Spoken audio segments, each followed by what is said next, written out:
Welcome back to No More Cavities. We are discussing of anxiety and pain.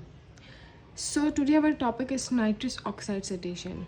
Nitrous oxide sedation is provide most standard conscious sedation. It is widely used. It is used in primary setting. It is excellent, having excellent safety record, easy to deliver by titrating. Means that during nitrous oxide sedation you can control its amount. So it means easy to deliver by titrating. It is effective. It is used in combination with behavior therapy and incorporated in treatment plan. It is mild analgesic and anesthetic. It is highly used in school children, but it is unsuccessful in pre-cooperative children, in anxious children, in multiple caries, in abscess teeth, and in multiple extraction. It is least successful.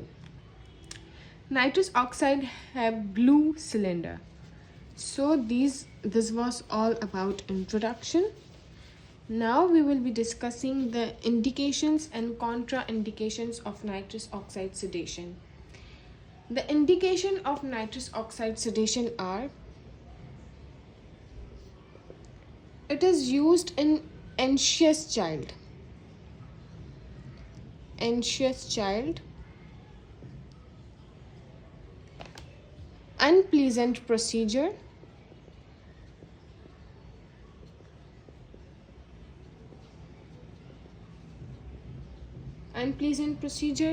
medically compromised,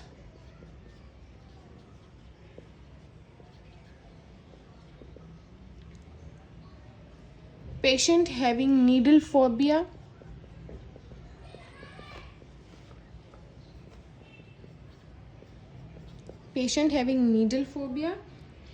excessive gag reflex,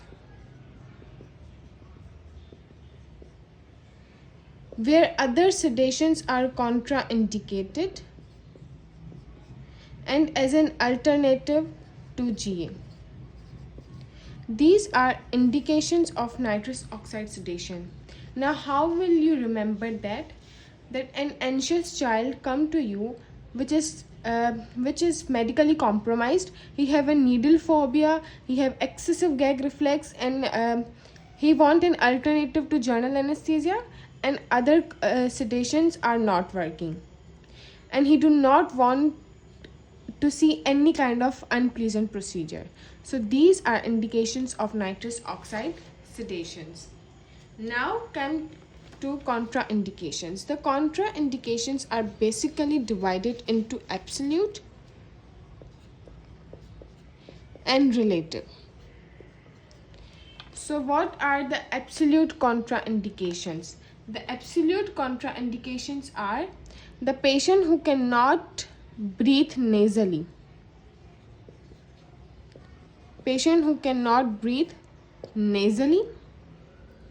having myasthenia gravis or multiple sclerosis, chronic obstructive airway disease, nasal or facial deformity,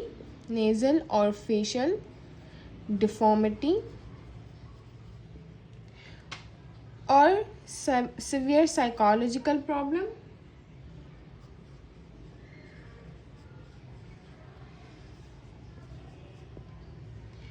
or nasal hood phobia.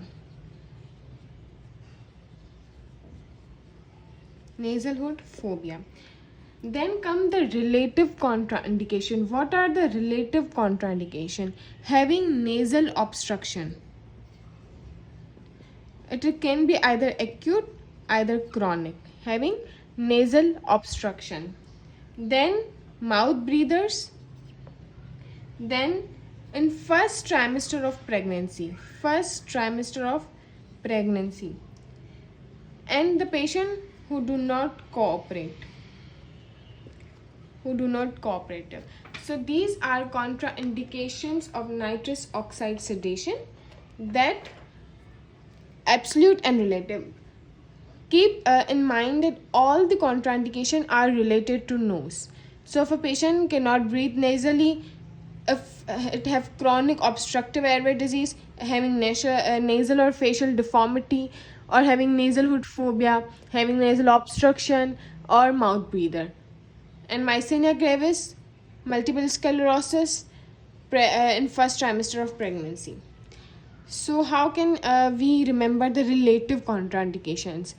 A pregnant lady with first trimester come to you who's uncooperative and breathing by mouth.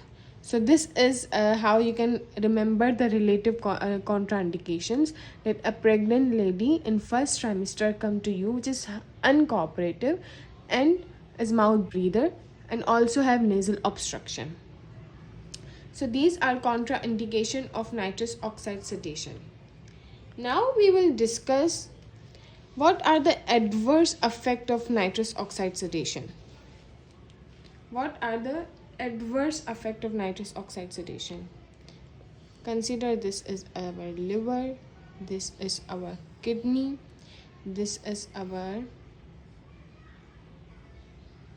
red blood cell, and these are our ovaries.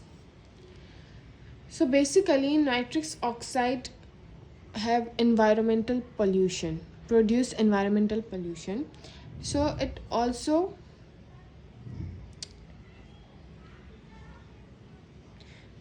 this is our liver, so it also disturb our liver. In kidney it cause distal renal tubule calcification and neuropathy.